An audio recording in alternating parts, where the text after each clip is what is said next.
accurate, but I know that there's a number of people that have saved like fecal samples over the years, and I think our gut biodiversity is like 1/10 or 1/1000th of somewhere in that range of what it was. We have far fewer microbes than we had in our stomach, right? Just in terms of the range of biodiversity in our bellies, because we don't have because we have so many different things that we're putting in our system that are antimicrobials, nonstop, all the time. You know, you can take your pick on what those things might be. You know, I mean, obviously glyphosate is the one big one to stab at things, but you know, there's these sorbates and all these food preservatives and everything like that. They're having a hampering on our effect. As a matter of fact, on our guts. And as a matter of fact, we eat fewer calories today per capita than we did in the 1920s. That's true too. But yeah, it's just interesting that but I think it has a lot to do with our gut microbiome side. I think a huge amount, and we don't want to admit that. I think it has a huge amount to do with our general health, mental health for sure. That's known. It's known big time. So, anywho, I'm gonna bang through this really quick because they've already done this, and for those of you that didn't, I want to walk through it real quick. So this is our boot camp that we did last fall, and there's a lot of ridiculous memes in this presentation. The AI-generated images are hilarious, and there's no way I can get them to make Chris go play without a beard. As a matter of fact, I got obsessive about beards. It's kind of funny. This could go well, could go badly. Anyway, I gave this presentation at the annual symposium here, so just about a week ago. So a little history. August 21st, Chris Goblay gives me a call. Hey, Tim. And I'm like, hey, Chris. And he's like, so I got a problem. We've got this awesome winemaking program and brewing program and distillation program. We've got lots of people enrolling in the distillation and brewing program, but we can't get anybody to enroll in the winemaking program. It was like 2 or 3 people every year, and one of them was loose. So he's like, we need to get this thing off the ground because the industry's breathing down my neck. They threw in behind this thing and nobody's showing up. So how do we get something to happen? And so this is about how the conversation went. And I said, I basically said, I'm not going to go back to academia. I had such a preposterous time in my previous experience. I didn't want to go back to dealing with administrators and all the other BS. And he said, no, well, we could probably do it a short course and you wouldn't have to deal with many administrators. And I said, okay, I'm listening. And so I said, you want me to do a boot camp? But also, I realize these memes aren't quite right, so I have to adjust the memes so that they work properly. So, you want me to do a boot camp when, and then I have to get it, Chris's luxurious locks on top to make sure it looks right. And he goes, in a month, I want you to come out and do a 2-week soup to nuts, make red wine, get it in barrel, and get it finished in 1 month time, in a place you've never been and in a facility you've never worked in. And I was like, and actually then my brain went white. And then I said, okay. So reality is, in my mind, I had been here. So I'm thinking, I'm here in New Mexico. I've got my biases, sorry.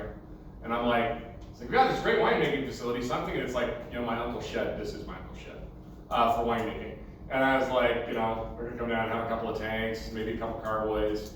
And then Chris says, I'll send you a picture. And when that guy with that look says he's going to send you a picture, you very carefully open whatever's going to be on your phone. Anyway, I get this picture in return, and he sends me a bunch of videos of the facility here, and I kind of did one of these. So ChatGPT does a wonderful job of rendering me in hilarious ways. But I was very surprised at the facility here, blown away, blew my mind at the pictures, and I was like, okay, I'm in. So timeline of events, I said I gotta get down there, I gotta see the place. So September 8th, I'm down here. And in 1 month time, we turnkey and started this whole thing in 1 month. And Victoria and Sebastian, for the reason you're here now, being paid for to be here to do this, they're the ones that found the money to make this happen, and I gotta give them thanks for making it happen. And so these are the funny memes that it thought up. And I said, Chris and I having conversations. And so, and I had the internet scour, I had ChatGPT scour the internet for images of me and of Chris. And then I said, make images of us talking about doing a winemaking program. And so this is what it came up with, and they get funnier as it goes on. But I always thought there could be a book in here called The Bear and the Silver Fox. But that's for another conversation for another time. For those that knows what that means, it's funny. For those that don't worry, you're better off. And then I had to figure out, well, everything we're gonna need. Like, we need fruit. I gotta get fruit. Well, it's already mid-September. New Mexico's picked out. What are we gonna do? There's nothing here. I gotta get all of our nutrients, our supplies, everything's gotta get, right. And I gotta plant a vintage in a month. So there I am in my old Toyota pickup, hauling out stainless steel bins that I've shipped down here. I shipped them back home at my expense, cost me $2,200 just to have the bin shipped down and back. But we got them here, and then we're like, what are we gonna do about fruit? Well, just so happens I know a guy. And so my friend, we wanted to make sure that the thing that was really important about this thing was that we had to make enough that we made a batch of wine, a commercial size batch. It couldn't be carboys. It had to be big enough to be substantial, and it had to be realistic. So 1.5 tons is kind of the magic number, because 1.5 tons fills 4 barrels. It's kind of the magic number. And also 1.5 ton gets hot enough to ferment. You gotta get enough heat so you get good extract too. So that's kind of the magic number. And each of those bins just happens to hold about 1.5 tons. The bins like that? That right there. Oh, that. This dimmed. Yeah, these ones are each, those ones are about, there was 3 bins of each, and they were about 1,000 pounds a piece. So they're about 3,000 pounds of the cardboard ones when they came down. So we got 3 pick bins of Merlot, 3 pick bins of Cabernet, 3 pick bins of Malbec and Petit Verdot. They didn't want to buy those bins off you? Nope. Nobody wanted one? And actually, it's only gonna be like $1,000 to ship it back, but there's a glitch in the paperwork, so they charged me another $1,000 just for a glitch in the paperwork. I haven't paid yet. I will eventually. So anyway, and then another thing we had to have help. So Kevin Judkins has, he's my friend, it's Inland Desert Nursery in Washington. And what they do is they grow nursery stock. They grow the plants. If you're gonna order plants to grow, you're probably gonna order from him. He's one of the many, there's Knights, there's a bunch of other ones. But the thing that's cool about ordering from a nursery, they have all the clones. They have all the different things. So the only way you're gonna get those 4 varieties pretty well ripe at the same time is to pick off different clones. And I just set them loose and I said, do the best you can. So they picked us 4 varieties that were all pretty close to optimally ripe at the same time. Because Merlot usually is ripe way ahead of Petit Verdot, like a month usually. So in fact, they were all pretty close, was sort of a miracle. Then Sean Sheehan kicked up and let us use his place. So then this is the other one I think is really hilarious. This is where it gets even funnier. He wanted to do some New Mexico wine. So he found some fruit here. He said, I found some Pinot up in Name, and they figured they had 4 tons of it. And so he paid $4,000 to go pick 4 tons of fruit. We got there and we barely got 1,000 pounds. So Chris now has the distinct honor of buying the most expensive fruit ever in New Mexico history at almost $8,000 a ton that we even picked. So there you go. You paid $4,000 for half a ton? Yep. That's what we do. Wow. What's the average? Like $1,000 a ton. A ton? Yeah, 1,000, 1,500. 8,000? Yeah. You can get grapes from Napa. And we had to pick them. And there's 2 types of organic. There's organic by design, and then there's organic by neglect. This was the latter. So anyway, but we did. We made some New Mexico wine. I got New Mexico sparkling. It's in there. We're going to de-stink it and figure out how to make it palatable and bottle it this week. And then I thought this one was hilarious because the random shovel just cracks me up. Number one, like there's just a shovel. And it makes me far buffer than I need to be, and I think that's hilarious, but thanks. But the thing I find really funny is it's saying I'm teaching, and so it shows it all as little kids that I'm teaching, right? Would you notice what those little kids have? Beards. They have beards. They just couldn't stop fixating. So ChatGPT is kind of fucking hilarious. So anyway, you've already met my teaching style, so we're just gonna skip past this. Day 1, safety sanitation. Day 2, we're out in the vineyard picking. Day 2 continued. We're processing fruit, getting it pressed and ready to go. So we've gone from kind of like this. We're doing a really high speed run at this thing. Day 3, we're inoculating, just like here. Introduction to juice and juice chemistry. And fortunately, because of ETS, we sent off the juice chemistry, and immediately we're talking about numbers. The second, we're tasting the juice and looking at the juice. This is stuff that normally takes you a whole quarter to get through, and we're doing it in 3 days. So these are the chemistries that we brought in. So now that you understand juice panels a little bit better. Take a look at the cab saw. Comes in at about 25 bricks, and that was wrong because they were a little, the clusters were a little bit greener on the inside than outside, so we had to run some different numbers here, and the sugar was a little lower, a little closer to 24. But we look at our acids. Our malic is 1.2 grams a liter, and our tartaric is 6.7, and our potassium 1600. So we know the malic's going to cut in half to 0.8. We're going to lose about 1,000, so about 1 gram tartaric, 5.7, and it's going to end up somewhere around a TA of 6 grams a liter. So I think that's pretty cool. But our bricks seemed a little high, and we double checked that, and it seemed to be wrong. And then our use assimilable nitrogen numbers, remember I said we needed like 150 to 200? These are terrible. Terrible. So we had to have a lot of nutrition. These ferments required a huge amount of nutrition. We'll add a little bit as we go along, and we'll talk about that, but we had to add. Those were my lacking things. And the same with the Malbec. The Malbec numbers were excellent as well, just top notch. And then Merlot, same, 24/7. Everything's great, except again, those nitrogen numbers are low. And then the interesting thing is the Petit Verdot, if we look at the acid, we're like, oh, 83, ouch, that's a lot. And then if you actually add up the chemical acids, we've got 4 grams of malic and 6 grams of tartaric, and that's like, you're like, oh boy, and you're thinking that's gonna be pretty sour, right? But then when you kind of think about it, and you realize that 4 grams of it's malic, and that's gonna go away when we take it to malolactic fermentation, it's gonna get cut in half. We've got quite a bit of potassium, it's gonna take out the tartaric, and that's gonna go down a little bit. So that's gonna go down to about 5 plus 2, maybe 7, 6.5, 7 grams a liter, all said and done, finished. That's pretty good. So instead of like freaking out and throwing a bunch of potassium bicarbonate or something to deacidify it, just roll, just let it go.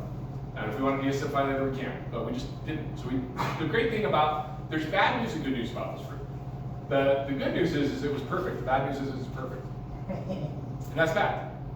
Because rarely do you get fruit delivered you don't have to do anything to it. It just kind of shows up right on.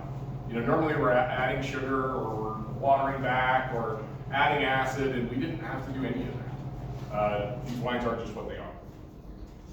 I wanted to see what it was getting some TA. Where do you want to go? Back to Cal. TA. But this is juice, remember? Yeah. Now we're. But I've got the wine numbers here, coming up in a second. I mean, I slow down out here. You roll. This is from, the red camp, and maybe you showed this already, but do you have the perfect numbers that we need to, that are goal? Well, so you remember we talked about, we want our acid to be between somewhere around 6 grams a liter. That's kind of the goal with the red wine. I said that earlier, maybe about 6. We want our alcohol to be around, somewhere between 13 and 15% in a dream world. 14 is kind of the target-ish number for most red wines of this style, but it can go a little higher, a little lower. So, you want your bricks because it's going to convert a little better in red wine. Somewhere around 24 to 25 is kind of the dream world for red wine. Okay. And then, you want your pH below that magic 3.6 number, and they're all there. So the pH on the Cab Sauv is 3.43. The pH on the Malbec is 3.50. And then the pH on the Merlot is 3.56. And the pH on the Petit Verdot is 3.25. So that's really low. But that's going to shift a lot because when malolactic fermentation occurs, malic acid, which is a fairly strong acid, gets turned into lactic acid, which is a pretty weak acid. And so the pH is always going to rise during that second fermentation. And it did rise. I think it might be the highest pH wine we have. So pH, you said for reds, what amount? Red wines, my target to finish is, in a dream world, is around 3.6 to 3.7 number. It's a little higher in reds, but it's not unusual to make red wines closer to 3.7, 3.8. That's not unusual. For today's palate, that's what most people kind of look for. But it's not unusual. There's no right answer. There's not one. If I was making Pinot Noir pH 3.8, that'd be a problem. But if I'm making Syrah pH 3.8, that's normal. So every variety kind of has its own happy spot. But for most Bordeaux varietals, we want to be right around that 3.6 number. That's kind of like the 3.6, 3.7 number. That's about where you'd like to see it end up at. And these all were a little low, You know, the pHs were low, they were 3, 5, something. We know we're gonna go through ML, and when we go through ML, that pH is gonna rise. So just understanding that there's a shift that happens from juice to wine. When you get red wine in, you get your skins, you ferment, and when you go through ML, you're gonna have a shift up in pH in red wine, always. Always. White wine kind of is what it is. You're not dealing with a much less dynamic system because you've got the juice. You have juice and potassium, but you don't have the skins, and then you don't have mallow. You might, if you want to take through mallow, but not necessarily. And that secondary fermentation goes with it. So instead of having a sour baby, we just said it's going to be okay. We're just going to let it go. So days 4 to 11, we made a bunch of wine, and then we got tannin numbers, and I'm going to walk you through these when we finish up. So this was the fruit incoming. So we knew that we had what our fruit looked like coming in. We knew how much color and how much tannin it had. So this allowed us to make some decisions about how we wanted to extract and macerate the fruit, whether we wanted to be aggressive or less aggressive. And when you taste the wines, I think you'll see that some groups made different decisions than others. And that impacts the flavor of the wines. But the Cab Sauv, so just because you don't have any concept to what these numbers mean, I'm going to give you some context. So I'm going to go through and do a whole presentation on this in a minute. But catechin is an indicator of seed tannin. It's if you ever get a grape berry and you get the seed out and it's green, the catechin will be higher because it's more extractable. That's that particular compound, and it's an indicator of how seedy a wine is. The higher the catechin number, the more seedy it is. And seeds have a flavor. And so whether we want higher or lower makes a difference. Now, most Bordeaux varieties are usually, in the 50s and unders if they're pretty ripe. But some Italian varieties can be very high. One of them in particular is like Nebbiolo. Nebbiolo can come in at 300 or 400 because it's a very seedy type of variety. And when you drink Nebbiolo, you understand that. Quercetin, just as an indicator of how much sunlight that grape has had. When grapes get hit with sun, they make quercetin. Basically, the reason they tell you that number is because it's easy to measure. But it's also good for vineyard, year-to-year vineyard. If you're going to track it year to year, it lets you know that how you're managing your canopy but you can't taste it. It doesn't really do much. Tannin, that's the backbone of the wine. That's how much power the wine has. That's its horsepower. That's its intensity, its structure. And 521 in Cab is pretty light. That's a light, medium-bodied Cabernet at best. Big Napas are coming in at about 1,000 or more. The Malbec, on the other hand, and then look at anthocyanins, is 1077. Now, for me, when I make wine, at the end of the day, tannin and anthocyanins kind of hook up. All this stuff's a big soup.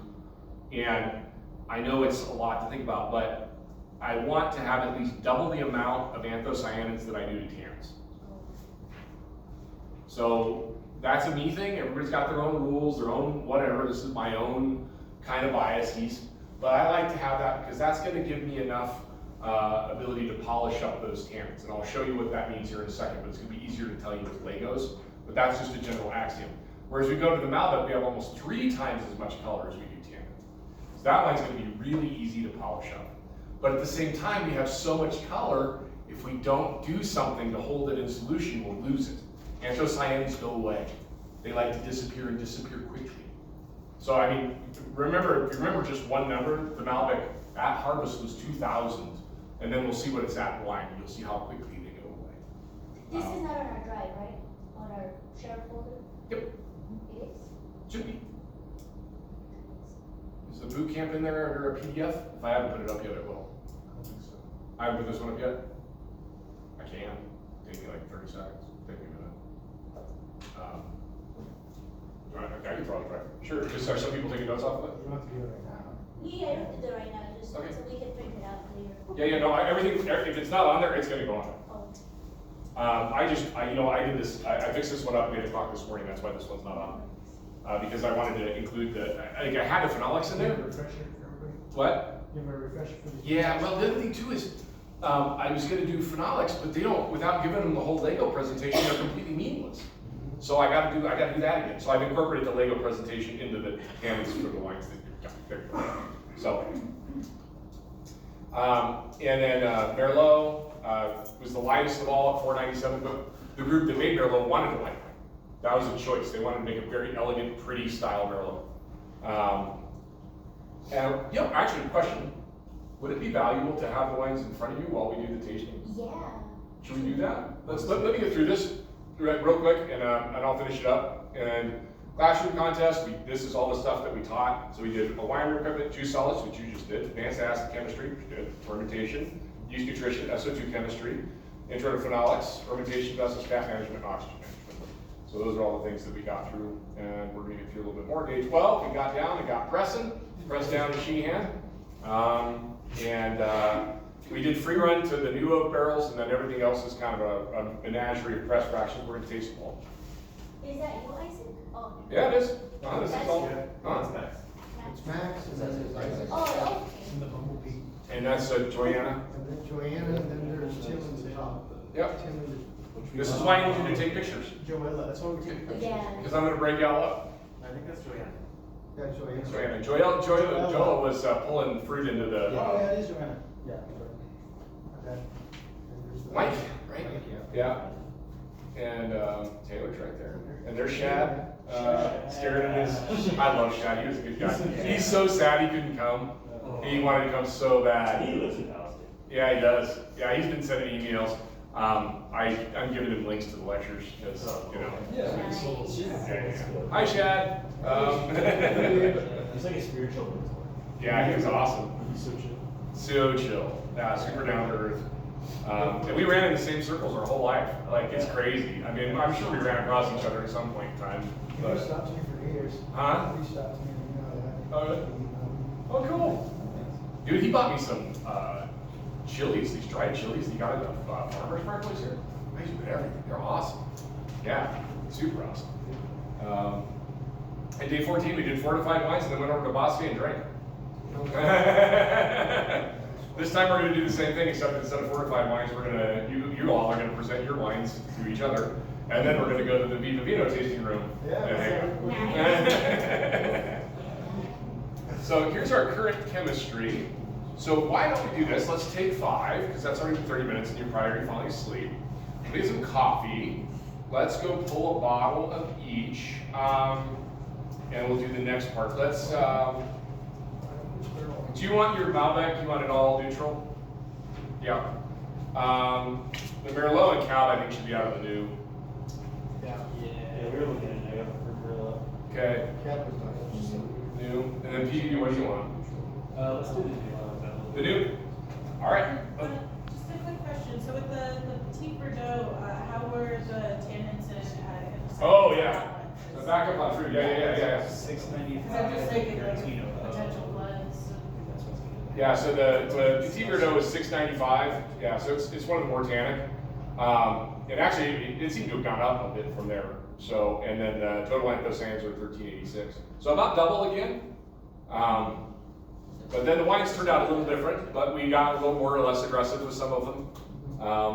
And then we did some other things, but I'll talk about them in context because it'd be better to have them in front of you. So let's go grab some wine. Just go grab some bottles and siphon some wine. Are we tasting beer or? Yeah, we'll taste here. Yeah. So if you want to, there's a couple of people come forward, but you just want to get 4 glasses or a couple bottles. Okay, Just like, it's. What's the bottles in here? Out of the new. The one that you showed me this? Yeah, I must have done something. Get it out of the new. These are the bottles you're talking about, which bottles are you talking about? Well, so These right I'm here? going to get full samples on the girls. Oh, the barrels. Yeah. No worries. Like, go ahead. We're good. Yeah. You're good. There you go. what?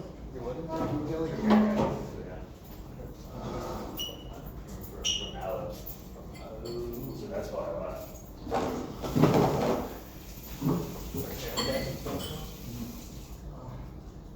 We got fresh coffee. Yeah, it's confusing. From Alex. I guess I should take my glasses. Well, but RTA's. Oh, shit. 6.2, so. That's the only place I was. Another acid going up. Unless we did something wrong. We were at what? We did the Merlot for the new oak, and it was clocked against 6.2 TA. It could also be due to the dosage of since he was. They are continuing at I'm gonna ask him. What the fuck is going on? So we're doing? Pulling a bottle, having a break, pulling a bottle.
million Russians, can't be wrong.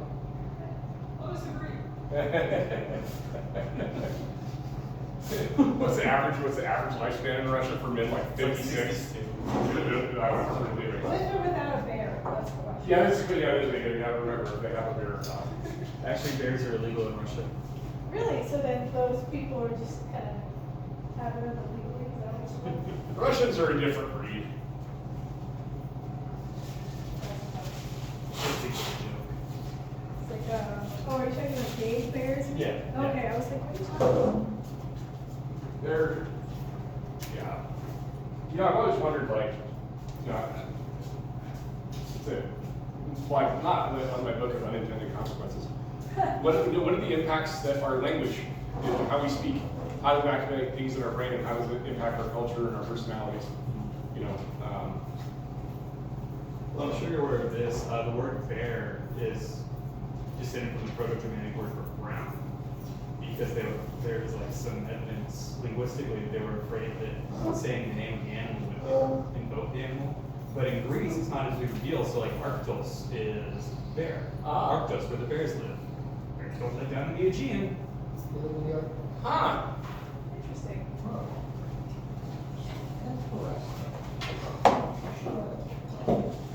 Okay, I don't know near half.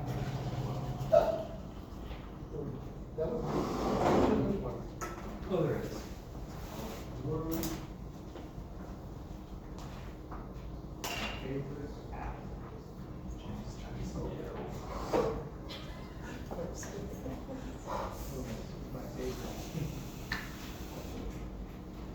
All right, grab 4 glasses.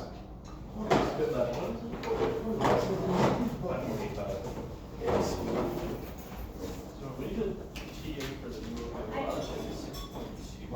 Do something a little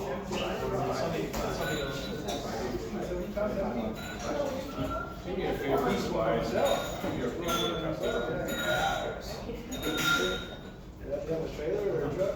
Divide, And you speak for I just okay,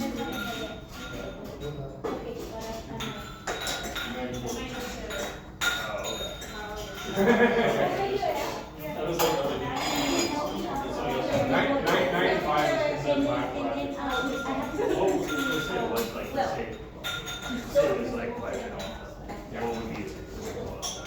So whenever you do it, so the causes of error in TA. Number 1 is you don't need gas lines. So there's CO2 in there. That's the CO2 will show up as carbon gas. That will give you a false negative. That will give you about a 10 to a quarter of a gram. And this has a I would guarantee that. The other part that I can stand about is sodium hydroxide. I didn't necessarily, but I didn't like, I didn't so I didn't like go in and, because if I'm running a lab, I'll have 1 molar sulfuric. Yeah, and I'll check my, it's not like we're it's like, I know I'll check the strength of my sodium hydroxide instant. Beforehand, I didn't do that. So you could have slightly weak sodium hydroxide. So that's I'm feeling that CO2 accounts for all of them. And then if you were to go, you know, 6.0, which is the same difference, you know, so 5.8, 4.0, I think you're right there. I just realized I'm not recording the whole time, so I'm gonna just have to fast forward. Anyway. Down. And what? Especially the broken hands. Just because it looks nicer? oh, this is a spit. Oh, I need a spit bottle. That's it.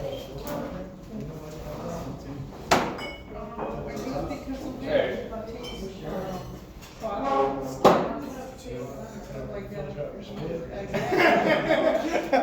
I started to take that from my head. It's like so vulgar.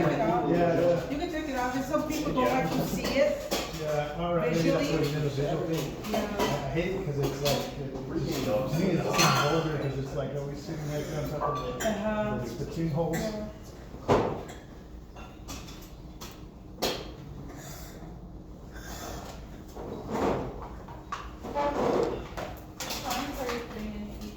So it's going to be in order, and it's the same as it'll match on the screen.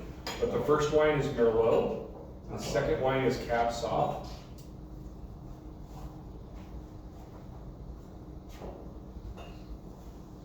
And then the third wine, if somebody wants to follow behind me, can do it, that'd be fine. Should be the Malbec, and then we end with the Petit Verdot. Question. Wait, hold on. Yeah, Supposed to say Malbec. which is which? What is? Which one did I say, right? This one says MPE. The one on your right. This one's Malbec and it's PB. Oh, that's BB.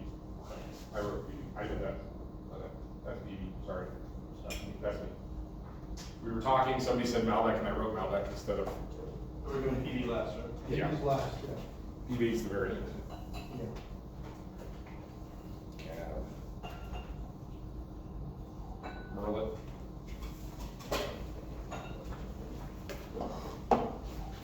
I also think it's awesome we have these nice little tables for reference for the back color. It's your wine, anyway. Why don't you finish it out? I can't do the wine. This one is. How much? Malbec. This one is, or no, this one's Yeah, that was Malbec, because of the last one.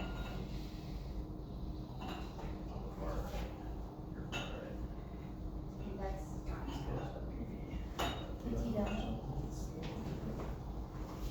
They're all.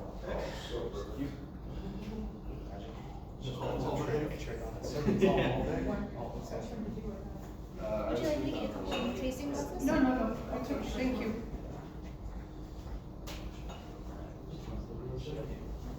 We're not doing Please don't. Oh, We tried the rosé. yeah, it's like we were loading up next. Do you want me to label this for rosé? I'm like, no. It's pretty obvious.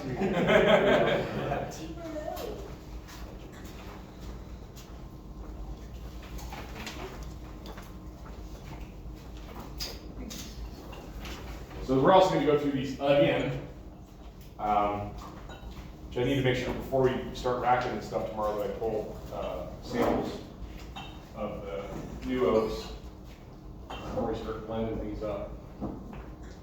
Before I wreck our whole project.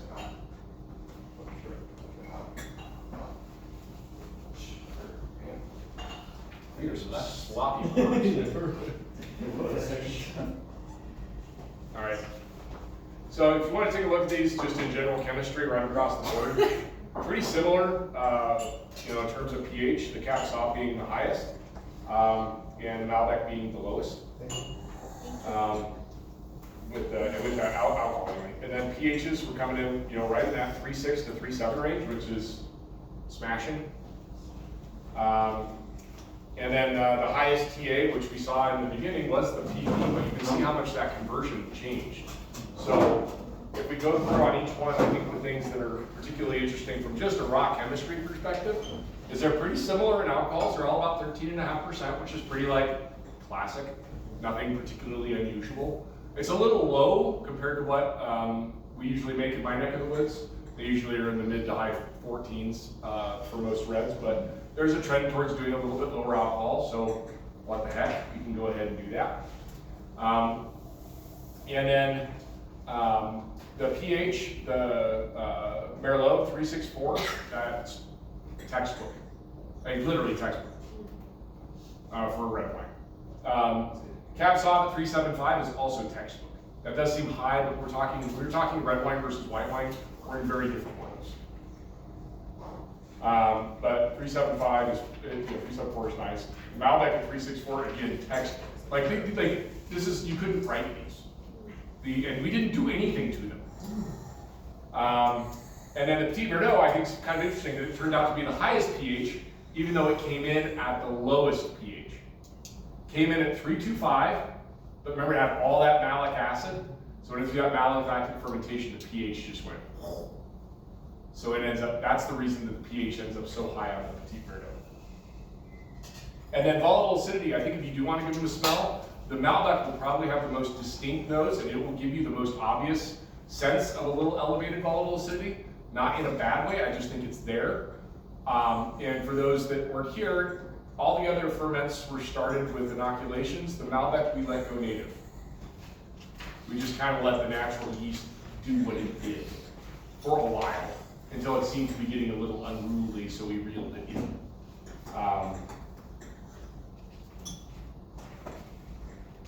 And anything we're smelling, tasting different, or is it like everything smells and tastes like general red wine? This is the horror that everybody gets the first time you ever sit down and taste a bunch of red wines, that everything smells and tastes exactly the same. And that's okay. That's totally okay. I've been there. Big time. Roll tastes like Cola. What does? Roll tastes like Coca-Cola. Kinda. You said the more legs, the Means more. nothing. Nothing, Now, but. that's generally what they say, but there's so many other factors, like how much yeast contact were there, how much glycerol is there, how much, there's just infinite number of things. But in general, the thinner the legs are and the faster they run, the higher the alcohol content is. That's but Yeah. there's too many other confounding What dish factors. soap you use? Yeah. Has an effect on it. Yes. Who the glass manufacturer is. How smooth is the glass? Is it glass? Is it crystal? Yeah. It's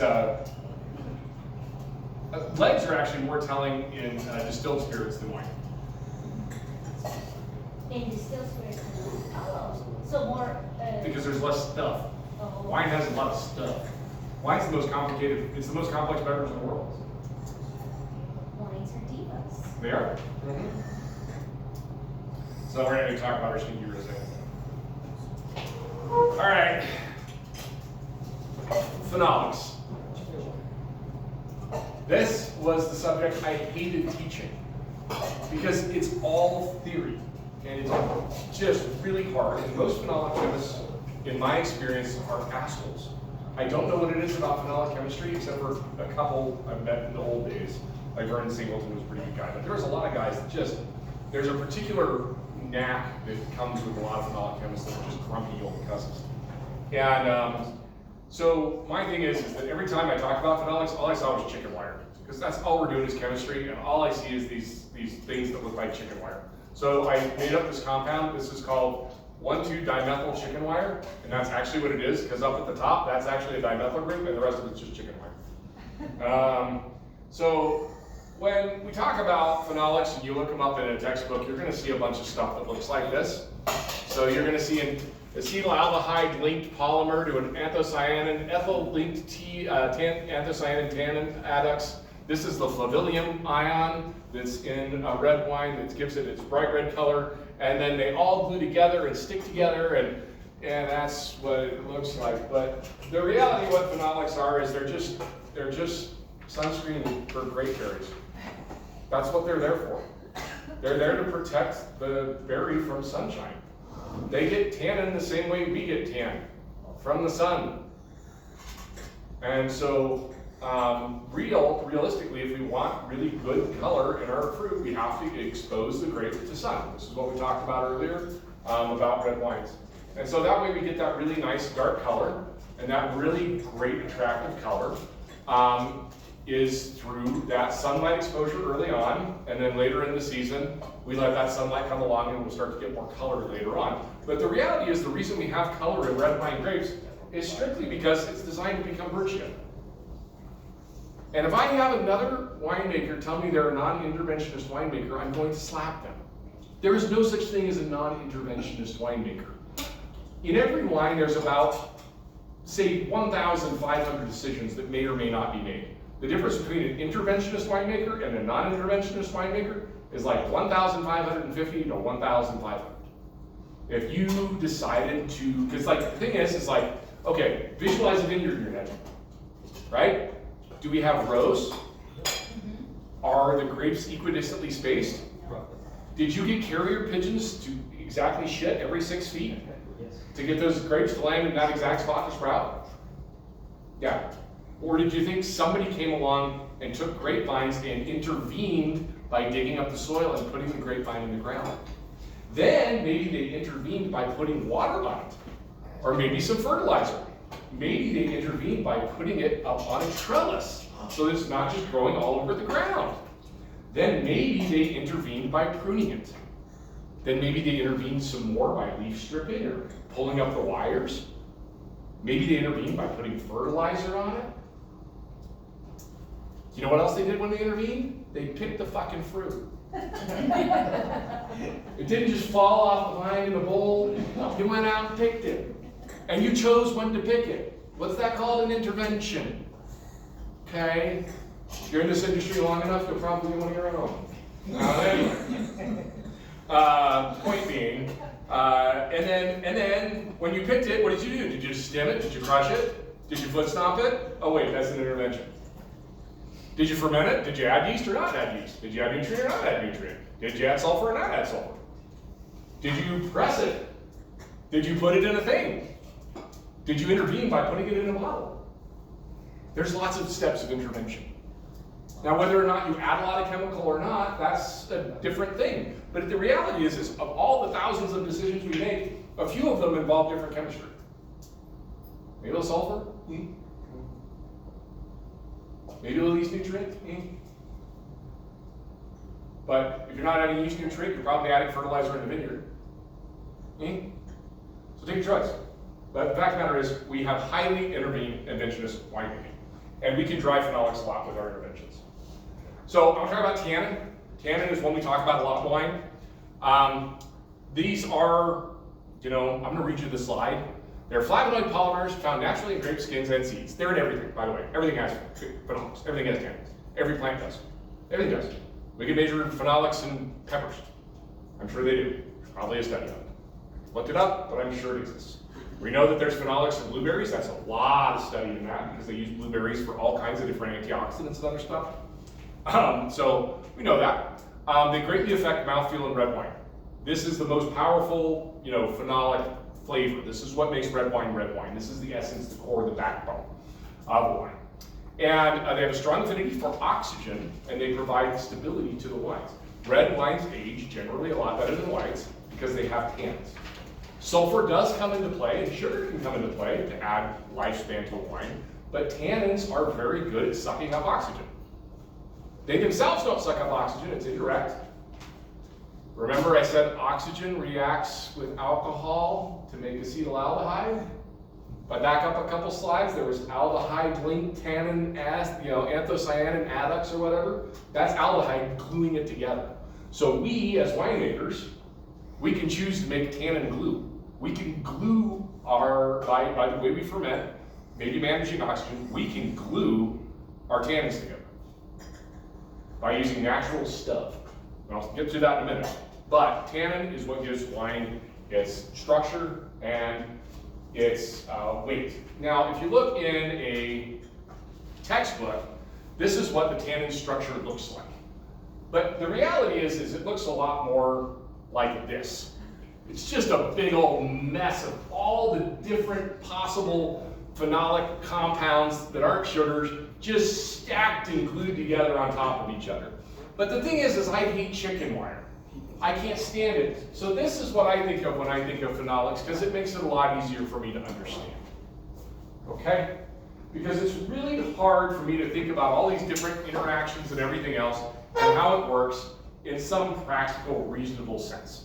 So the reality is phenolics are like a kit. They're a Lego kit. And every different grape variety has its own Lego kit. And that's the amount of phenolics you get up front to build your wine.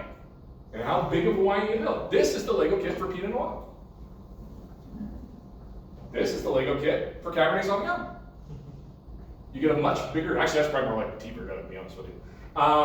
You get a much bigger kit. You get more tannins, you get more phenolics, you get more to work with. And when you have more to work with, you got to decide how much do you want to build, how big do you want it to be, and then you need to decide, how much wine you want to have. Now, Pinot Noir, got to be very careful. It's a very delicate wine. You can't do a whole lot. You don't have a big Lego kit. In Cabernet and Bordeaux, we got a big Lego kit.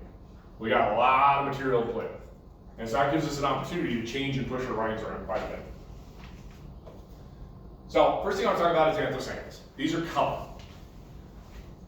Highest concentrations are essential for good color in wine. They change in color based on pH. Those that did titratable acidities on the reds today. Did you see how they turned blue and then if we put acid in it, they snap back to red? These things they just interplay at the same time. So what anthocyanins do, basically, this little arm sticks out. It's a sugar. Validin 3 glucoside, glucose stuck to side, glucoside. Anyway, it's one of the few things that's actually kind of easy. But it refracts light based on what the pH is. So depending on where the pH is, it rotates that sugar, and you see the color differently. The color doesn't actually change, but it's how it reflects the light off that changes how you perceive it.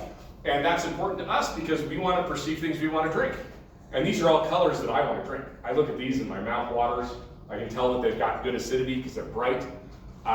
This is in the flavor range of, any of these. It's like a beautiful plum or a blackberry, blueberry. These are all colors we want to eat.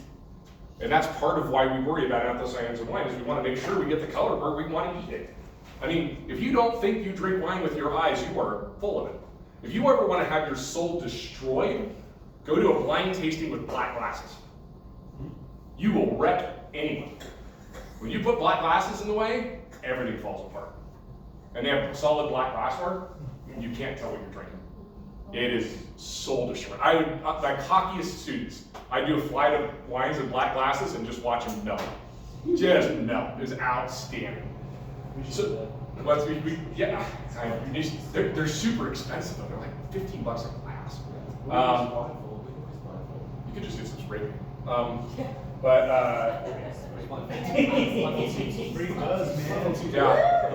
The other challenge with anthocyanins though is they are really short-lived. They're very beautiful, but they don't live long. They are very labile, and they reduce at about a rate of 50% a year. Even faster during fermentation, we lose over half just in the time we ferment. But anthocyanins are kind of cool because anthocyanins are soluble in water, and so we can get them out pretty quick. So anthocyanins go into wine pretty fast, so we don't have to leave the wine on skins for a long time. As a matter of fact, leaving wine on skins for longer, you'll tend to lose anthocyanins because you're leaving it so long with oxygen exposure, they start to fall off. So ideally, somewhere between 8 and 15 days on skins will give you peak color. Anything after that, you'll start to have color diminishment. Wine characteristics such as SO2 and pH. Another thing SO2 does, SO2 bleaches anthocyanins. You can make it go white. So whenever you do your first sulfur add to a red wine, it's mortifying because you have this beautiful red wine. You make a sulfur add and all of a sudden it looks kind of brown. It's like, but it comes back and it's okay. And I think I have this wrong. Hang on. We need to change a thing. Oh, actually here. Actually, let me back up. Actually, I was fine. I was good. So actually, let me back up to this thing. Sorry, I went to anthocyanins, but I had this out of line. So anyway, here's the wines that are in your glass in terms of tannin. What are your wines? Sorry, I just did anthocyanins. We have 3 wines. I got a slide out of order. I'm sorry. I did this at 8 o'clock this morning. So in the glasses right now, by far the PV is the highest. And we extracted it pretty hard. I don't know why it's 40 points higher than it was in the extraction from the lab, but it is. The Malbec at 599, that's about what I expect because it didn't get particularly hot. It's a warm ferment. And then next down is the Cab, which is almost identical to what came in from the lab. And then the Merlot is considerably less than what we had coming from the lab. And that was a choice. The Merlot, we didn't ferment to dryness. You okay? Yeah. Okay. The Merlot, so tannins are not soluble in water. They're not soluble in water. They're soluble in ethanol. Ethanol is the solvent that pulls tannin into solution. So the Merlot, at around 5 bricks, we siphoned off into the barrel and let it finish fermenting in a barrel. So the Merlot should have a very distinctly different character to it. It should have a fair amount more oak, and it should have that barrel fermented character. Hence you saying it smells like oak. Like the kind you drink. Not like a giant white bag I'm carrying around. Anyway,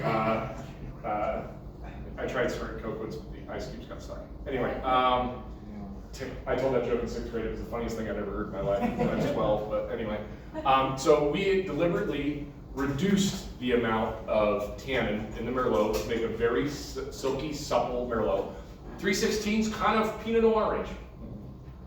So this should be about 13.5% alcohol. With that acid, it's probably very Pinot Noir-esque. And then the Cab and Malbec similar, and then the Petit Verdot is the most tannic. And I tend to think when you taste them, yeah.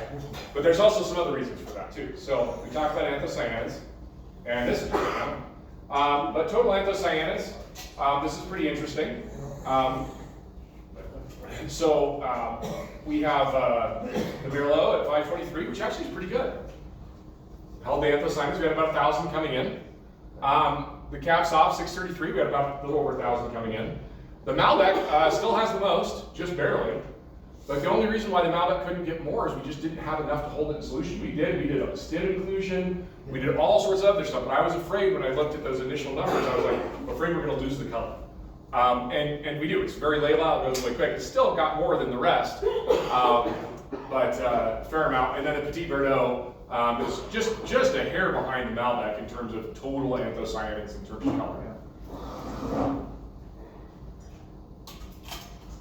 And that quick deep dive tour about pH and anthocyanins, we talked about that, so I'm going to go ahead and skip through that. But the lower the pH is, the brighter red it is. Now you know this, if you drink wine, if you're a big wine drinker, if you ever get like an Italian Barbera, they're bright red. They're usually, Barberas, it's not unusual to have a pH 2930, but there's tons of acid. But I just said Barbera, I guarantee you, if anybody drank it, your salivary glands just went off. Yeah. You did, didn't they? You just felt it, didn't it? I just say, get rid of a Barbera, and you just go, I feel it. You know, and if you get up in this range, you're talking some pretty seriously fat, like rock Syrahs and some weird stuff. Not many people make wine in this range outside of my neck of the woods, because you kind of have to have a hole in your head to do that. That being said, I'm making some wine in Arizona right now that's north of this. It's kind of, I've seen some numbers that have made my mind kind of go, what? So it's preparing me for here. I got hired as an expert for a job in Arizona. And I stopped the litigation, thank God, I saved him so much money. But yeah, some crazy IPHs. So if that's any indication, if what happens in Wilcox happens here, it's good. It's got me. It's helped me get a huge amount of data to get ahead of the game to make wine here. All right, I'll talk about the next science. Catechin and epicatechin. We talked about these before.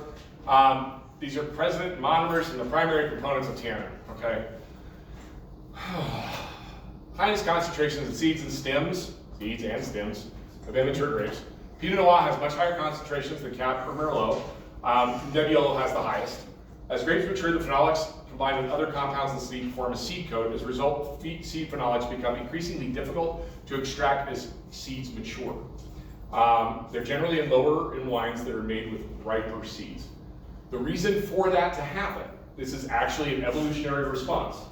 So as the grape is getting older, it's getting riper, the seed is green.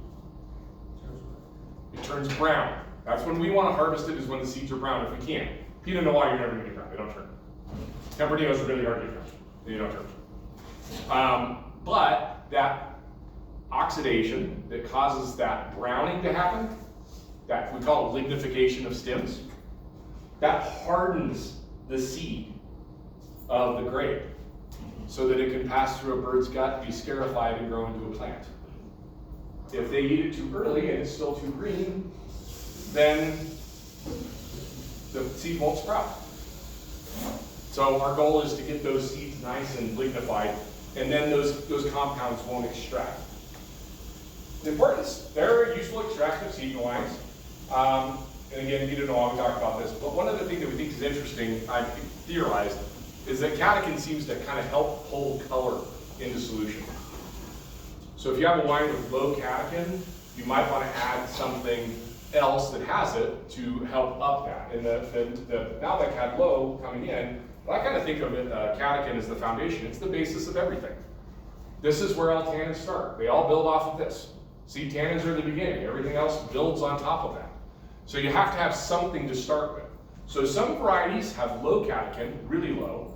Two of them are most well known, are Malbec and Syrah. They're kind of like kissing cousins from a phenolic perspective. Huge amounts of color, very little catechin.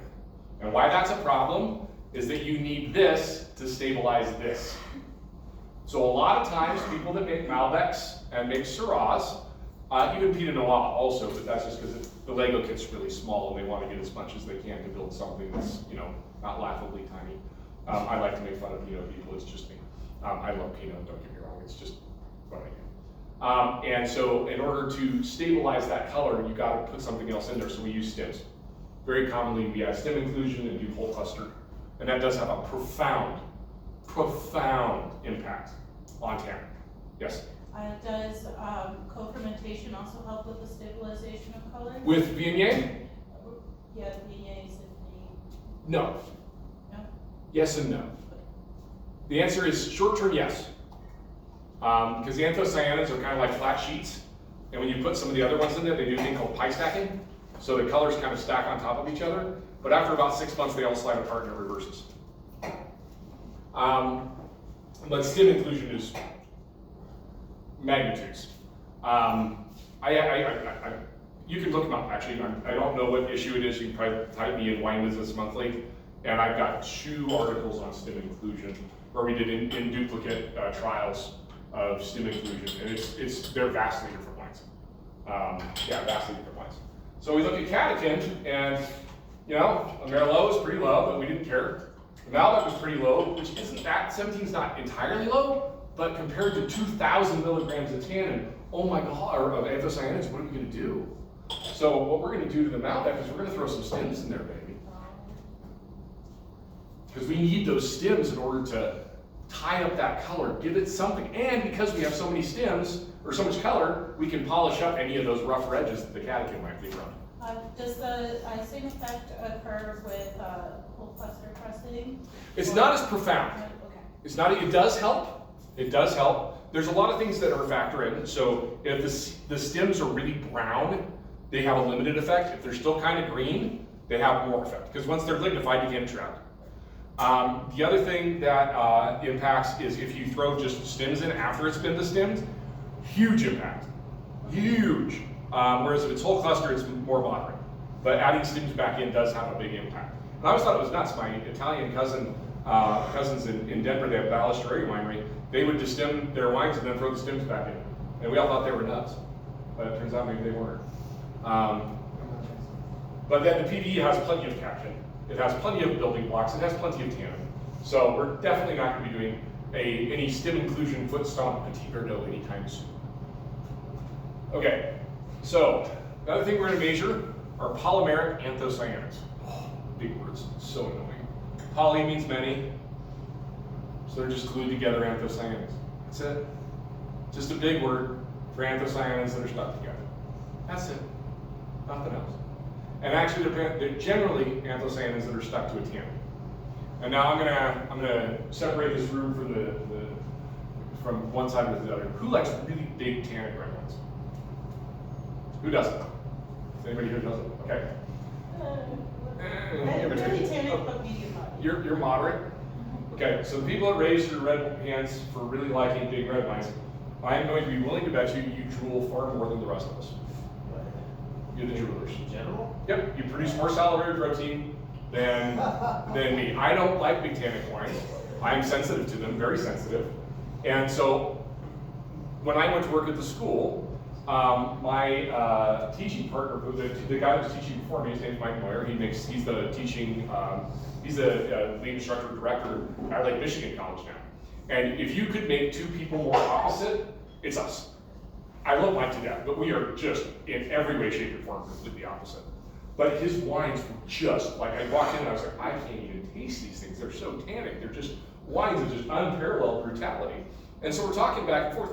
And it was a big deal right at that point in time to measure salivary protein. And when I was in my master's program, I had mine measured, and I was on the bottom standard deviation for the amount of salivary protein I produced. And he was on the top standard deviation. So he drooled a lot more than I did, and so he liked these big tannic wines, and here I'm going, I can't do this. So the reason for that is your saliva has protein in it, a huge amount of protein. So if you drool a lot, those wines don't affect you. You've got a lot of salivary protein to go ahead and bind up those tannins, no big deal. Now, if you're like me, who doesn't drool a lot, I've got to have a big proteinaceous meal to clean off my palate. So I want to have something like steak or some meat or something to help clean that up, to help mute the effect. Because the next thing those tannins are going to do is grab onto my palate. So tannin, if you think of a tannin looks like this. It's like a pokey thing. It's sticking out, and this is all the catechin things sticking out and all the mess, just sticking out. And so, actually, let me take you through this in a second. So here's kind of how it works. So like, imagine licking that, right? So what we do is we can cap off the end with an anthocyanin. So that's a tannin, and I just used a Lego pirate.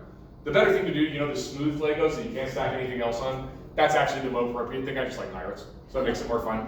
And why this is important is he caps off the end, and then you can't stick anything else on. It's a terminal unit. As soon as a tannin is stuck to your, as soon as the anthocyanin is stuck to your tannin, you can't do anything else about it. It's just stuck. And so there's nothing else going to go on there, but also it blocks off that pokey reaction site. So if you're thinking about wines like Malbec and Syrah that have a lot of color, they've got all flat edges. They can put it all around the outside edge, and it makes that wine really soft and smooth. Because we can polymerize, we can glue anthocyanins to the outside of the tannin. Nebbiolo has no color.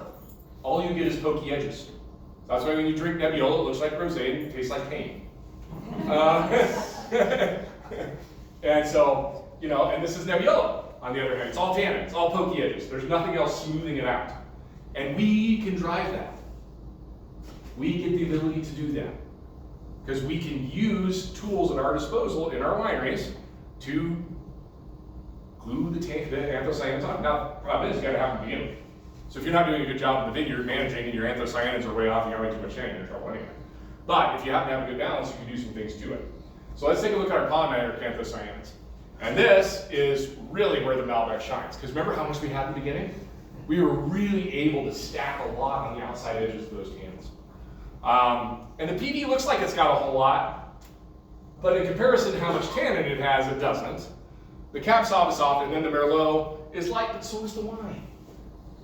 So what we have to do in order to make it make sense is we want to do a ratio of how much tannin there is to polymeric anthocyanins. So the more polymeric anthocyanins you have, the tannin, that means that's the more anthocyanins that are glued to the outside. So the higher that number is, the more is glued to the outside. Anything approaching 0.1 is going to be silky, silky, silky smooth. Silky smooth. And anything approaching half that number is going to be a little bit more like, you know, just straight up death metal. And so you get a little bit more more grippiness. So I would tend to think as you taste these, the Merlot should be silky, silky smooth, and then the PV should have some oomph to it, I would tend to think. Does that match your assumptions? Yes? This is showing the ratio of tannin to polymeric anthocyanins. Correct. So this is more polymerized. This is the most polymerized wine, so it has the most things capped on it. This has the least. So ideally, you said you want a 1-to-1 ratio for something to be silky. Is that one that would put it at 1-to-1? Well, you just want to have enough. That'll get you there. But am I understanding correctly that? Yeah, it gives you your foundation to get there. Like I'm thinking like we'd like a 1-1-2-1 for CBD. Kinda, yeah. No, you have to have enough, because if you don't have enough anthocyanins, say you have like 800 milligrams of tannin, and you had 800 milligrams of anthocyanins, half and half, this would be down here. Okay. And that wine would just be like, well, it'd be like Nebbiolo. And then very rarely, a couple times I've made Carmenères over, over 0.1. Then those ratios are really, really high when you get a lot of color and very little tannin. And it's usually not that there's a lot of tannin, it's just that it's not a lot of color, it's that the tannins are only like 300 or 400, but the anthocyanins might be 2,000. So you've just got so much color that it's just going to end up silky soft. You're just going to end up with the squishy silky soft. Is color related to flavor? Yeah. Not flavor, but texture. Texture. Texture. Not how it tastes at all, just texture. Just texture. Yeah, you can't taste phenolics. Well, there's some phenols you can taste. There are aromatic phenols. Hi YouTube, there's aromatic phenols. I'm just going to ignore it for now, okay? So our group, we're trying to do more silky, so we would go with a high. Well, it just depends on what you want to do. There's no right answer, remember? How's the silky? Yeah. wants to go silky. You wanna go silky, then Merlot is silky. She wants to be smooth. Well, we were gonna do that for our white wines, so Yeah, for with the the white. white wines, what range would these be measured at? They're non-existent, there's no numbers in it, they're too small. Phenolics in white wine are tiny. I can show you white wine phenolics, when I show you the numbers, you'll laugh. They're like not even existent. We do measure them in white wine occasionally, but we only really use phenolics in red because that's the building block of red, that's the difference between red and white wine. A lot of white wines don't have very much to begin with. And the only time we really do measure phenolics in white wine is they can give us a good indicator of how oxidized the juice or wine is. But it's an indicator, but it's mainly scientific and not, I mean, very few winemakers are doing white wine phenolics as a function of their business. Every winery that's making wine probably north of $50 a bottle, reasonably and doing it consistently, is using some sort of phenolic With, on harvest. with white wine though, is there, anything else that would be measured, that could, be an indicator of that, mouthfeel and? Yeah, there's a little bit. It's a little bit, but it's, again, we're talking considerably smaller. The biggest deal in white wine is acid. Okay. But see, the thing is, in red wine, the biggest flavor component is acid too, but you have these competing factions. So acid increases your perception of tannin, or decreases. So you have these two things playing off of each other. So if you have high acid and you have high tannin, you have a wine that's really pretty grippy. Whereas if you took some of these wines that are kind of grippy now, if we took that PV and brought it up to pH 4.0, it'd probably get pretty silky. Because you just wouldn't notice it because the acid wouldn't be there. Not that I'm recommending we would do that at all, but you could. But that's one thing you can do is you can push acid. I don't want to do that. These wines are too technically sound to go goofing off too much. But what this does give you an opportunity to take a look at is, okay, we're looking at our wines. What do we want to try? Because I'm going to go taste every wine, but this is something you can start to think about. Is like, okay, I'm looking at my wine, and I'm going, okay, I really like my Nebbiolo, but it's a little rough around the edges. I like the aromatics on it. What if I wanted to soften it? What would be the best way to do that? A little bit of Merlot? Yeah. And then say I'm just want a little bit more color, and I'm afraid that maybe my wine's a little too soft on the Merlot.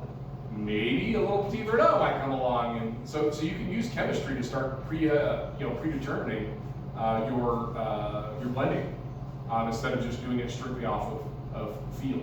And I'm really just doing this because of Brittany. Because she's like, I need the phenolic numbers, and I was like, okay. So you're welcome that you're all getting phenolics 101, but she asked, it's your fault. It's cool. No, it's all right. It's good to know.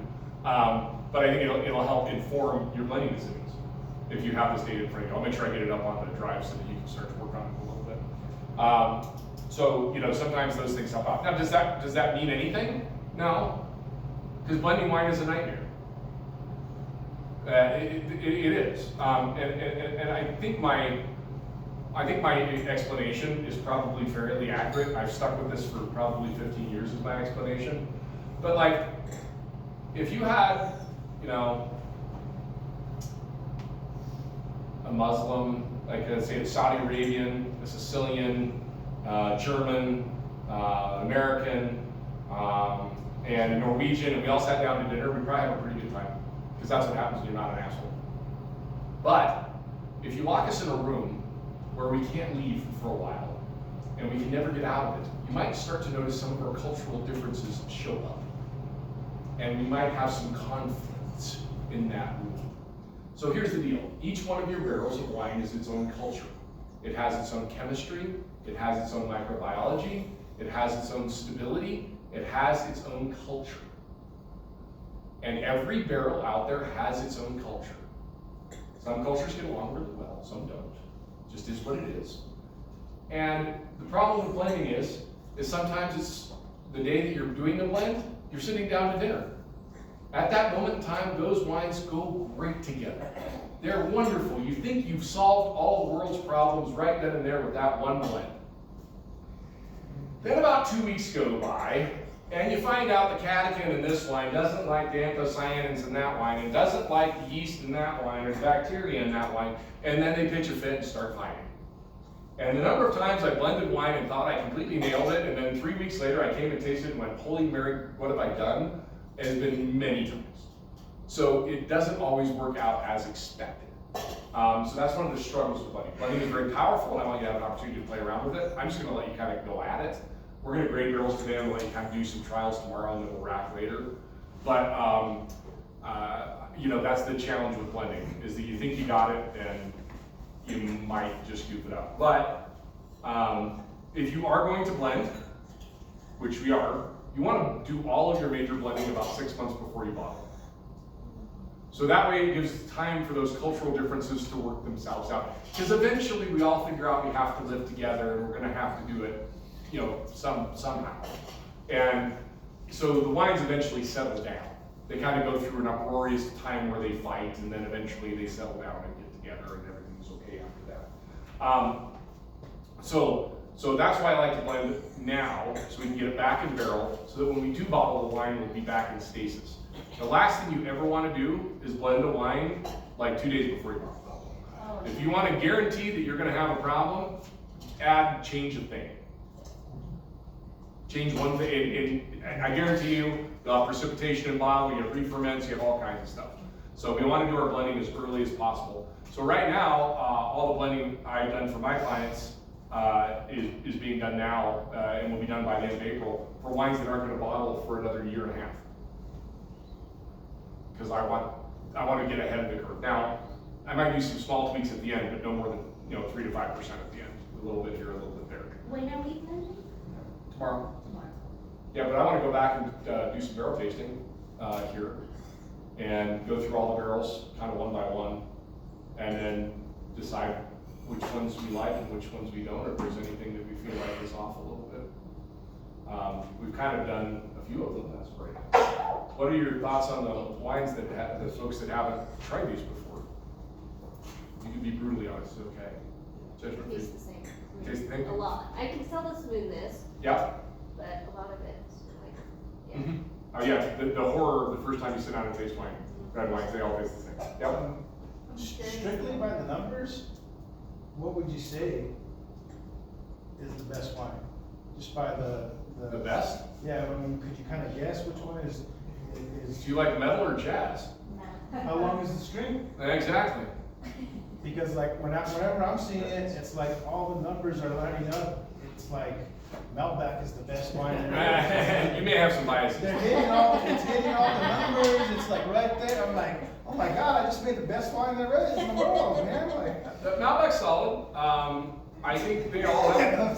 I mean, I'll go down line by line. I think the Cab is actually probably the most competent wine. It's not flashy. It's not cool. It's not amazing. It's just remarkably competent. Those people that you have in your life that are always there, that aren't doing anything flashy, but always seem to be getting along and doing okay. The Cab is remarkably competent. I would call it a very competent wine.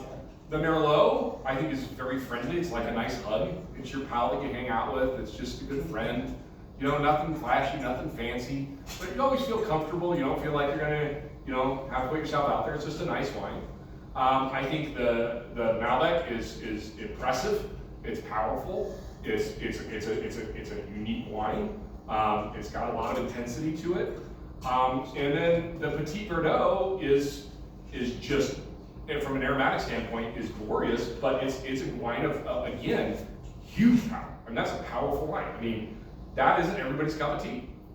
It's got a lot of grip. It's got a lot of tannin. Those that like it, and they're gonna like it a lot. But it's a big grippy wine. You're gonna have some food with that. It's not just like I can pour myself like a fucking jug of that Merlot, and I could swill it down, and I would be happy with the glass. I'd be lucky to get through a glass and a half of that Petit Verdot on its own without some food. I would struggle with it. That being said, which one am I going to stick my nose in the glass over and over and over on? So which one do I think try it all around? I don't know. They're all good. It just depends what kind of food you're having it with. I mean, these wines are, the problem with them is they're all really technically sound. I think the Malbec has some really interesting stuff about it.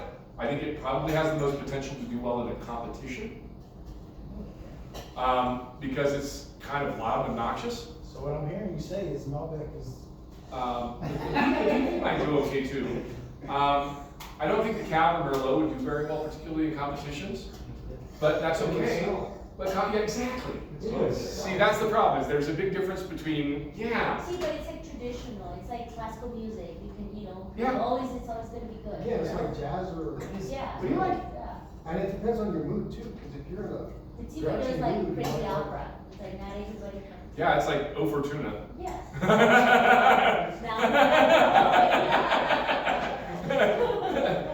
I saw that live in Italy with 400 people singing. It was one of the most intense experiences of my entire life. I didn't know diaphragms could hit that hard. It's a song. It's okay. Caribbean Verano. But strictly by the numbers, could you manipulate the numbers so it is like? You can. So most people that make really high-end wines manipulate them heavily. We have all sorts of sweet spotters. We have all sorts of tools that we can do. I don't want to drag you down that primrose path right now because there are things you can do, but go make some kick-ass wine for like 10 years, and then when you feel like you get to nibble around the edges, go ahead. But I do have some personal issues, even though I can do horrendous things with it. I can take wine apart to the molecular level and reassemble it into whatever I want it to be. But my favorite wines are always ones that just sort of make themselves. You know? So it's and then I have wines that I made that I thought were my favorite that I have them 2 years later, and I'm like, eh. Then I have other wines that I was like, oh man, that sucked, and then pull it out 5 years later, and I'm like, wow, this is great. So I mean, it's an organic thing. So is there there's no such thing as the best. You know, it's like, okay, I mean, all right, strongest man in the world, a guy named Brian Shaw. I went to high school just down the street from him. Brian Shaw, 6'10", 450 pounds. He's an absolute mountain of man. Strongest man that's ever walked the planet. There's nobody who comes close. Mark Henry. Close, but this guy, Usain Bolt's a whole lot faster, and he's specialized to do a thing. You know, every athlete, Simone Biles, I mean, unbelievable talent, best at that one thing. So, wines are that way. They're good at whatever you want to have them with. Right. You know, that's why we have this huge diversity and style of wines, is that we make everything from, light, 9% alcohol Rieslings that are wonderful, you can have with lunch and not fall asleep at the end of the day. And then we have 17% alcohol Zins that'll send you into a coma.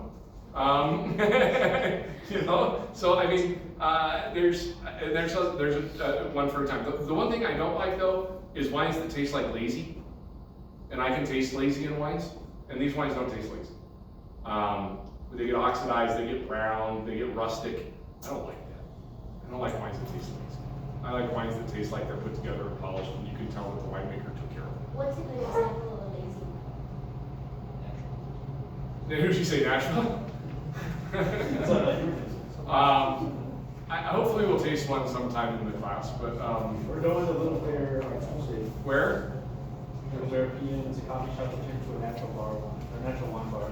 Oh, there you go. Go there. That tastes like lazy. Little Bear. See, I hear the Little Bear. That's a famous biker bar in where I'm from. It's where Billy Nelson used to sing. They got the same kind of, all their marketing, advertising, and also like their Okay, Little Bear it is. So yeah, wines that just don't taste like taste like Nicolai. I just can't. I struggle with that. They're cloudy and oxidized and weird, and you can tell that they were spending way more time with the CBD and the THC than the SO2.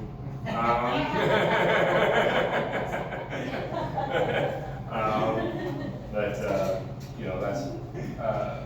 I like wines that just you can tell that there was focus and intent on the part of the winemaker to make it nice and clean. Yeah, that's it. Do you have like a line though too, like the opposite end of the spectrum? So you say lazy, but then like mass produce, like throwing everything, stripping it. It's so hard, right? Yeah. Like that middle ground, right? Honestly, being a parent has been the best thing ever.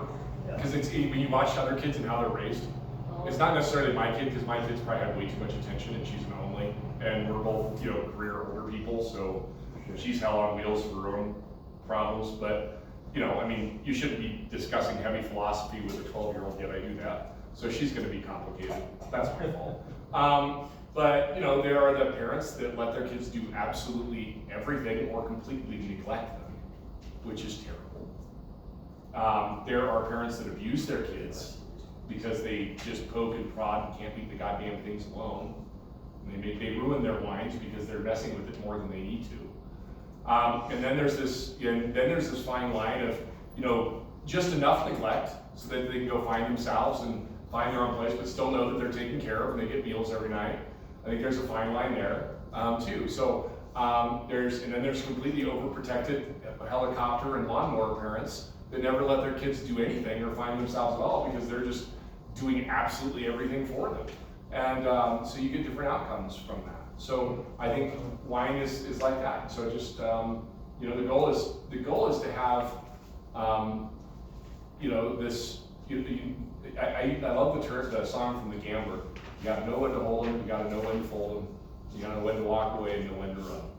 And with winemaking, it's like that because you've got to know when you need to be involved in the game, when you've got to be on top of the wines, that's during fermentation.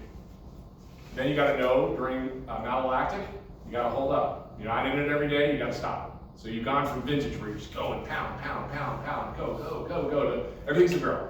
Okay, go clean some stuff, monitor some things, take a breather. And then you've got to get everything settled down and topped up and put away. And then the hard part is leaving things alone, especially with wines. Once they get up to finished wines that are sulfured, is knowing to just leave them for a month or so at a time. You don't open the barrels, because every time you get in the barrel, you're opening up that barrel to infection, to oxygen, to anything else. The only time you want to open those barrels is when you're topping back up. As a matter of fact, we've done a little bit more abuse to these wines than I'd like because these have been on top for 4 days. 5 days. How many times should you take the top off in general? So it depends on where you're at, depends on style, depends on approach. Most wineries I know top somewhere between monthly and quarterly because the barrels evaporate. But I do have some friends that are winemakers in Australia. It's a little more humid there than here. And so they bung their barrels down, roll them to 45-degree angle, and they leave them. And they don't open them again until they're in a bottle. But they also usually hit them with about 150 parts of sulfur coming out of mallow, and then they just walk away. And they do nothing. Some of the best Shiraz in the world are made like that. But making 15% alcohol wine is pretty easy. So there's just, and they literally don't touch it for 18 months. They don't touch the barrel, they don't do anything. They stack them up, walk away. Whatever happens, happens. Yeah. What do you think is going to happen to all of these guys given 2-3 years of Anthocyanins are going to drop down to somewhere in the 200s. And they're going to round out more. Those polymanganthocyan and tannin ratios are going to go up. They will, they just do over time. I think it's going to depend on how we bottle them and how much sulfur. I think these wines are going to be very sulfur dependent when we bottle them, how much SO2 we put on them and how much we want them to age. That's going to be a choice that we make. I think Merlot's going to continue to soften. I think it's going to be a very silky wine. I think the cab's going to stay competent. That Malbec's got some potential to run for a while, and the PV's got a lot of potential to run for a while. That PV, you know, it's 10 years before it's going to start to really, you know, yeah. And one thing I do too is I'm a little bit too much of a helicopter parent with wines. I do run our sulfurs a little higher, I do run things a little bit tighter than I should. And so the wines that I tend to make tend not to taste good, really good in the bottle until they're about 5 years old. That's kind of a... That's your style of preference. Safe. With reds anyway. Whites, they're ready now. I like to make white wines that are ready to just get after it and but red wine, and it's not something I've learned until, you know, the last few years. I started opening wines that are 10 years old and they taste like our bottles 2 weeks ago. And I'm like, oh, okay. Maybe you are a little, so maybe I'm a little bit too much of a helicopter. Maybe I'm a little too over the top. So, There's a place for that. There's a place for Sure. drinking bottles sitting and. Yeah. There's There's a place for everything. Yep, that's the deal with wine. It's a fascinating place to be. But, and you all gotta find your own rhythm and your own thing, and work a lot of different places and see a lot of different stuff. And taste a lot of different things, and then figure out, you know, how they made them, you know, reverse engineer things, yeah. So we're gonna talk about blending and we'll taste a blend. Are we gonna blend and then put things back in the barrel, or do you let everything age by itself and then you blend later? So what I wanna do, coming up, is if you walk up to your barrel and you just decide it is perfect, we're gonna do it. We're gonna blend it. We'll take the wine out of the barrel, we're gonna wash the barrel, put it back in the top of this. If you decide you wanna try and work on your wine a little bit, which I think we all should, we're gonna take some samples, we're gonna give you some syringes, do some different blends, pour them around the table, do some different trials in front of each other, see what you like, see if there's some things that you might like, and then what we're gonna do is we're gonna rack your wine out of the barrel, and then we'll blend up whatever we blend up into it to get that flavor profile you want, then we're gonna put it back in the barrel. Whether it's a new barrel or a neutral barrel, that'll be up to whoever. Put it back in the barrel, and that's gonna be your wine. That's done, it's finished. We've done the blending, I'm either saying on you until we bottle it. Then anything we don't use, we're gonna rack in the tank. And it's gonna go stay in tank. And that's gonna be the blend. Once we figure out this one. Can we blend with other varietals too, or you want us to stick with, What you have here? No, you can use anybody, I don't care. No, that's the idea, is to grab a little PV and try it in your Merlot, or be careful with both wines. Okay, the two wines of power here are Malbec and PV. In any case you go more than 10% on either of those, it's all it's gonna taste like. They're gonna walk all over any of it. They're super, super powerful tools. The cab, I could probably throw some PV in or some other stuff, so we'll try some different things, see if we like it. If we don't, and you just find your wines perfect just the way they are because they're your babies, that makes my life easy. That's probably why you don't see like 98% Syrah, it's pretty good. Yeah. It just takes over. So that's the advice for blending tomorrow, but for now, I think we should probably just go through the barrel. So yeah, if you want to bust your glasses and give them up so Luz doesn't have to work harder than she already does.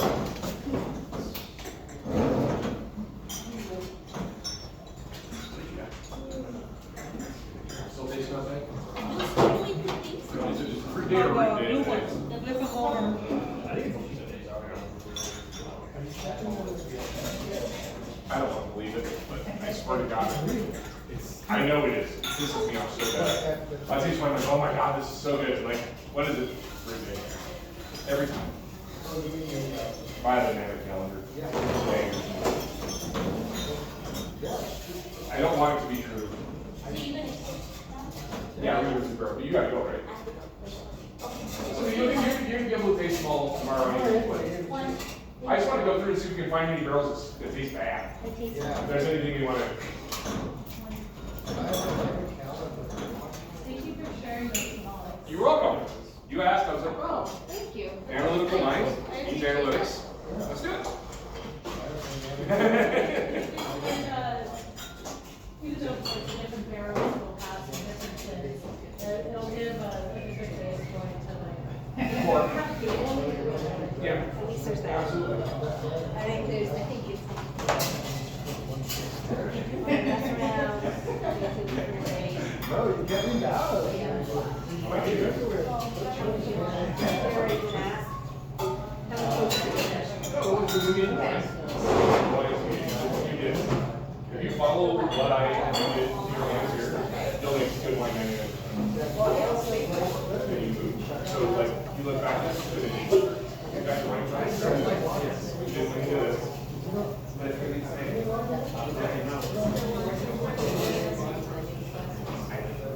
And just scale over, scale back.